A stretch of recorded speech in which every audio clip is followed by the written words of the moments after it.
what's up everybody? Chad Kalick here, and welcome back to the In a Crowded Room podcast, where on this episode, I'm going to catch up with a lot of your questions that you have submitted to me, as there's been a lot that has gone on in the world of the bizarre and the mysterious and the unexplained over the last month or so, so I want to make sure that I answer those questions for you. But before we get to that, really quickly, to all of you, my listeners, and especially to my Texas listeners, if you want to join me on an overnight ghost hunt of the Yorktown Asylum, which is just outside of San Antonio, Texas, August 16th is your chance to do so. That place is awesome. If you have ever wanted to experience the paranormal, I can't imagine there's a better venue to try and experience it than the Yorktown Asylum. It is big, it is creepy, and the last time I was there, that place scared the shit out of me, to be completely honest. So if you want to join me, the link to the event and to tickets is in the description box below. There are still a few left. I hope to see you there. Alrighty, with that being said, let's get into your questions. The first question a lot of people asked me, so I just kind of figured this would be the best place to start. Hey Chad, what do you think about the Wall Street Journal article claiming that all of the recent UFO footage that leaked was part of an intentional misinformation campaign designed to cover recent technological advancements made by the Department of Defense? Well, I think when it comes to the government, you kind of have to choose a side. You either believe your government is honest or you believe they're not. Because whenever the government says something that people don't like in the UFO community, they go, wow, they're full of shit. They're hiding everything. That's the government. All they do is lie. But on the flip side, when the footage comes out that was filmed by a pilot or a submarine, everyone's like, see, it's got to be real because they filmed it. So you got to like pick and choose which side of the equation you fall in when it comes to the government.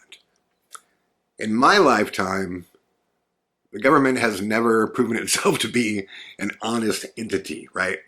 So I kind of always take what they say with a grain of salt. And this article is even more bizarre because it's an interview with people admitting that the government was involved with disinformation to cover technological advances. So if they're telling you in the interview that they were a part of disinformation, how do you discern that what they're saying is not disinformation? This was my problem with Lou Elizondo, who has been completely outed, even worse, since the last time I talked to him. Richard Doty, who I think he was in that documentary called, I think it was called Mirage Man or something like that. But this is the guy that is confirmed to have worked in the Air Force as a disinformation agent that fooled this guy, Paul Benowitz, into believing that, you know, he was on the trail of hot UFO information. And Doty had came out and said that Lou Elizondo had contacted him on behalf of the Space Force when he was working for the Space Force, which everyone said, what? Lou Elizondo worked for the Space Force? And Doty said he was recruited to do misinformation for them, in which he claimed he turned Elizondo down. Now, since then, Elizondo has released more, pictures. His flying saucer in the field was a ridiculous, horrible debunked photo. There's also photos floating around with him supposedly having pictures of baby alien bodies and shit. I mean, it's gotten so ridiculous. I don't know how he even shows up at these events. I don't know why anybody believes him. I don't understand. So yeah, I think when it comes to disinformation, I have no problem whatsoever believing that the Department of Defense or any part of the military, engages in disinformation campaigns to hide the truth about what we have and what we don't have. So to me, the Wall Street Journal story wasn't anything. It was a nothing burger because we know they engage in that. So I just don't think it matters. It's the same thing. It's like it's Occam's razor, right? When Jeremy Corbell consistently releases government footage that is quickly debunked. And all of this government footage is coming from Corbell. Occam's razor would say he's working for the government, right? Because it's not like just all of this footage falls into his hands alone. I mean, give me a break, you know? So I think there's a lot of this stuff, that demonstrates exactly what happened with Tom DeLonge. And Tom DeLonge has shared some of his thoughts about a lot of this now. And there was a big disinformation campaign. But that doesn't discredit what is going on. The facts are that unknown craft are ripping through the sky, and they don't know, where they came from. They don't know if they're from here or if they're from somewhere else. I'm sure most of it is our technology, but this has not been going on for people like to say, well, this has been happening since the nuclear, proliferation, the dawn of the nuclear bomb. No, this has been going back into cave paintings, man. This has gone on forever. There have been bizarre things flying in the sky, and there have been people on Earth making signs to those people. Go visit Nazca. The Nazca lines, that's a crazy mystery. There's all kinds of things that let us know that we have been visited at some point. I believe. And there's no proof of it. Remember that. There's no absolute proof of it, okay? There's really strong evidence. And evidence leads you towards proof. So, I'm not heartbroken by the Wall Street Journal story. I thought it almost seemed like, to me, in my opinion, it just seemed like Trump didn't want to talk about it, right? It just seemed like that, because whatever went on in New Jersey with the drones, it was like, before Trump got in office, he was like, they know exactly what's going on. There's no chance they don't know. And then Trump got into office and it got real quiet. And then suddenly it was like, oh, they were all FAA drones, which we know that's not the case. The FAA was screaming, help, what are these things? So what was all that stuff? Who knows? I have no idea. Who knows? But there have been things flying through the sky for millennia, and people don't know what they are. And I don't know what they are either. But I am impressed with some of the recent footage that I've seen. Maybe I'll share that in the future. You got to remember, the government filming things is not much different than anybody else filming things anymore. The cameras that are on our phones now, trust me, from a filmmaker, are incredible cameras. They are incredible. And there's stuff filmed every day. That's real. That's on YouTube. That is absolutely mind-blowing. So there's something going on out there. I think our government is doing two things. I think they're using it to cover technological advancements. And I think they're also trying to make everybody feel like they have a lid on it and they know what's going on, which I'm not so sure they do. At least I don't think they do. We can do a whole other podcast about why I don't think that, but we'll get into it. But good question, everybody. I did read the article, and to me, it was a nothing burger. It was honestly a waste of time. James from Tallahassee, Florida says, hey, Chad, did you see that Ross Coulthart stated that he could confirm that the Tic-Tac UFO was not an alien craft and that it was engineered by Lockheed Martin? I immediately thought of you and Skyfall. I'd love to know your thoughts on this. Thank you, my friend, for pointing out that in Phantom Rider, when everybody was freaking out about the Tic-Tac, it wasn't my prediction or my reveal, but Skyfall told me that the Tic-Tac, for not only did he say it in the film, Phantom Rider, he gave me the blueprints and the letter from the Navy attorney for the patent of what the Tic-Tac was. Now, I'm not an engineer, so it's hard for me to read things about electrostatics, propulsions, or all this crazy shit. But there was a drawing with the submission for the patent. Skyfall absolutely stated in that film that the Tic-Tac was ours and that it was naval technology. Now, Ross Coulthart is now coming out saying that he knows it was specifically Lockheed Martin. and that we were in fact testing it the day that David Fravor saw it. There's no way for me to confirm that beyond what I released, 3 or 4 years ago with Phantom Rider. But I did believe Skyfall's prediction about that, especially once I saw the letter that I read and present in Phantom Rider from the naval lawyer that was submitting the patent.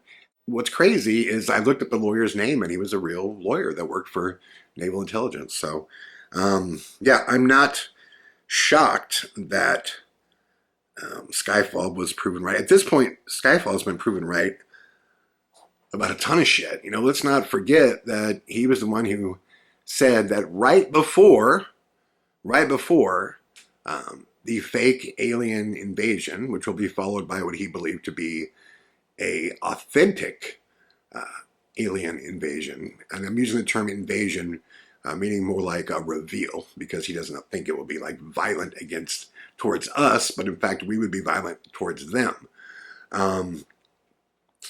He said that there would be a war that broke out in the Middle East, and that America would come in and attempt to position itself as the peacemaker. We just saw that kind of play out.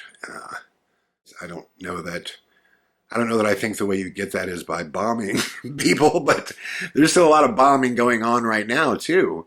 But what's really interesting is, as all this, happened and played out, I don't know if you guys saw this or not, but they just picked up our third interstellar traveler through our solar system, called 3I-Atlas. This thing is 22 miles wide or something. There's a lot of really weird things about it too. So look into that. YouTube here, search 3I-Atlas. It is not from our solar system. It is a visitor. It is cooking. Some people say, oh, it's a really, really, really large comet. But there are people that say there's no way that it can be. And the reasons why are pretty interesting. And they say it has the same kind of traits as a Muamua. And there's a lot of people that believe that it's actually going to come a lot closer to us than we imagine. To me, the verdict's still out on it. I'm still looking into it. But if I look at everything that Skyfall has laid out, this would kind of play into that.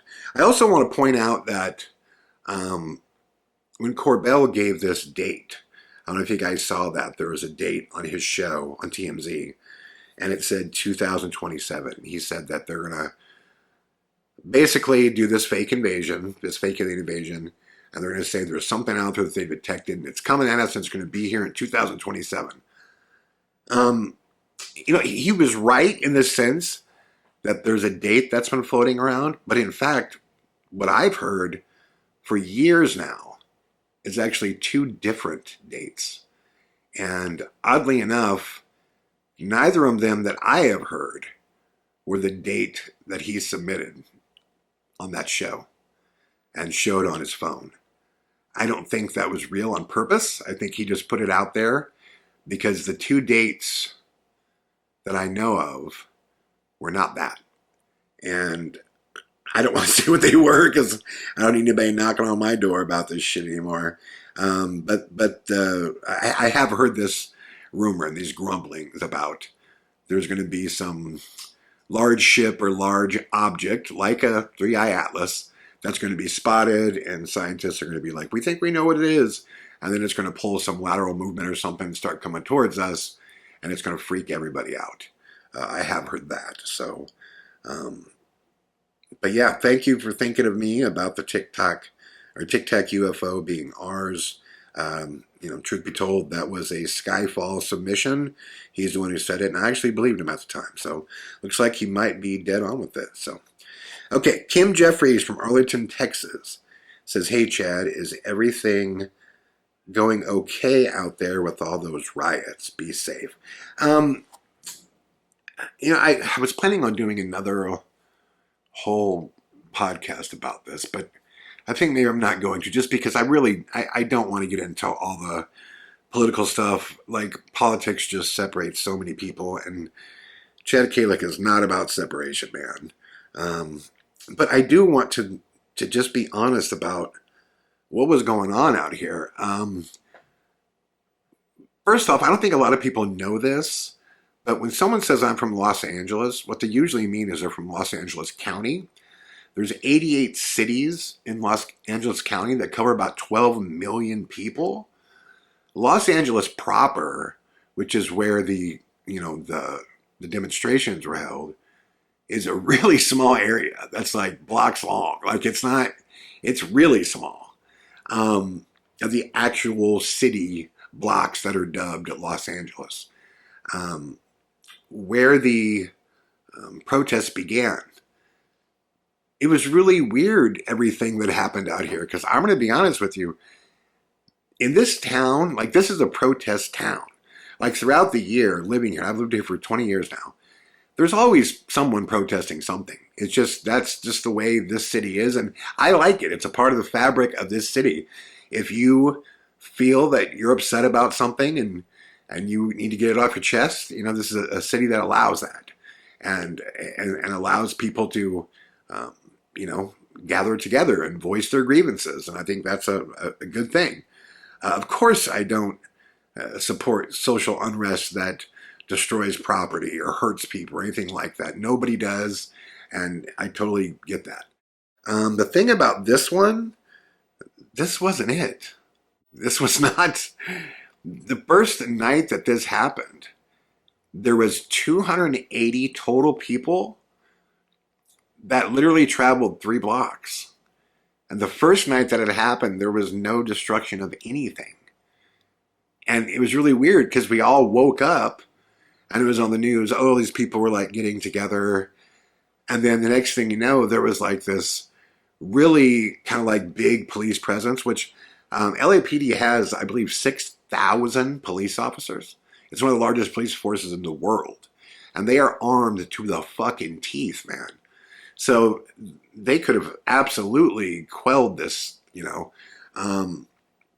So the second night, it got a little bit bigger. And then what everybody saw was the Waymo cars. They kept showing this footage of cars burning, and it was like, LA is burning to the ground. No, what happened was LAPD showed up, and they started, which I wouldn't have done at the time, but they started shooting people with those rubber bullets, and that just pisses people off. And in protest, because nobody was driving the cars, they called the Waymos because they don't have drivers. And those things are kind of hated by the city anyways. So like three or four Waymos came up, and these guys destroyed. Now, should they have been arrested for burning the Waymos? Yes, 100%, absolutely. And I believe that happened. There were many arrests that took night. I think like something like 20 some people were arrested like the second night. But even that, when the Waymos were going on, when we learned that like 2,000 troops were coming, like even the largest like quote riot that was going on wasn't a riot. It was like, under 500 people, in which 450 of them were just kind of walking and, chanting and doing their stuff. And I want to stress, this happens in this city all the time. There's way bigger gatherings when we win a championship or after concerts sometimes at the big, concert. It's just when you have a city of, 12 million people, if we, take the valley to, now we're talking, and we go, south to the South Bay, we're talking 19 million. You're going to have a percentage of people that are just dipshits. And we have a police force for that. So when we heard that, all these, National Guard were calling, I mean, when I tell you there was no reason for it, there was literally no reason for it. There was not a reason for it. Not politically, there's no reason. I'm telling you, there's no physical reason for it. I mean, there was, like I said, maybe 50 disruptive people, and the rest were just exercising the First Amendment right. And they arrested the people that burnt the Waymos. And no, Waymos don't have drivers. Like, no driver got hurt. It was property damage. And they got arrested for that, and they should. So I just want to say this whole idea that LA would have burnt to the ground. No, it wouldn't have. No, it wouldn't have. Not a chance. And what was really weird is, and I'm not even being critical, I'm just talking about what is factual and what isn't. Trump had put out a tweet congratulating the National Guard for keeping peace and stopping LA from burning to the ground and all this shit. And it was super weird because at the time that he put that out, they had not even been here. Like, they weren't even here yet. So people were reading a tweet thinking, in my backyard, that the National Guard came in and just locked shit down. You know, they weren't even here at that point. So, and then when they got here, I mean, I don't know if you guys saw this or not, but it ended up being like 4,000 of them, and only like a couple hundred of them even had assignment. The rest of them, the whole time they were here, were like not doing anything. They were literally like sleeping in these. Initially, they were sleeping on the floor and in big warehouses. And the same thing with the Marines. When the Marine Corps was brought in, I mean, they had nothing to do. Like, literally nothing to do. For, weeks they were here, and like hundreds of millions of dollars were spent on that. And everybody in the town, look, we'd have totally appreciated if there was a need for it. Like, there was a time during BLM where shit got literally crazy. Where, I mean, it got like, people are coming together to like figure out how they protect their block. like that got bad for a while. And the National Guard came during that, and they should have. They're a fighting force, and Marines are a war force. So I'm doing fine out here. As far as the LA riots that everyone's talking about, there were no riots. There was never riots. It never happened. I'm telling you, it never happened. Who was rioting with who? There was 500 people max, 280 people the first night, for a police force that's armed to the teeth with 6,000 people. So I can tell you factually, there were no riots, and there was no need for any of that. So yes, I do appreciate the message, Kim. We were good in the hood. Like I said, that, and the whole thing, the whole time, never extended beyond 3 or 4 city blocks, ever. And LA, the LA basin is massive. So this is like, you couldn't even find on a map where this shit was going on. You really couldn't. It was next to nothing.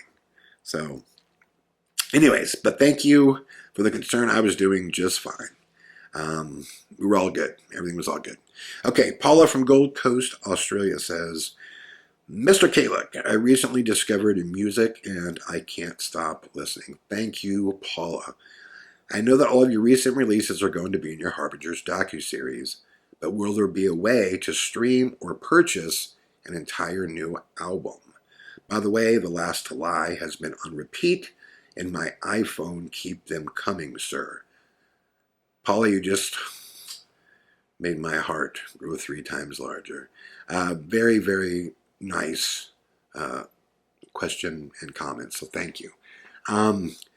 Yes, there is going to be a full album release that will also include all the songs that are in Harbingers, but it's going to include a couple others that were written during the process that I still like and didn't use in the film, including some old school demos that I found from years ago and going through all my files that I just liked to kind of show the progression over the years. So yes, there's definitely going to be that, and I'm going to make an announcement very soon because I want the music of the album to come out well in advance of the docuseries, just because I think you'll enjoy. Like, if you never heard anything, I think you would still, the music really makes this film unique and interesting and special. But I think if you've heard the music and you enjoyed it, it'll make the film like spectacular for you. So I want to get the music out well in advance for sure. But thank you for asking. Bobby Tolman from Sioux City, Iowa.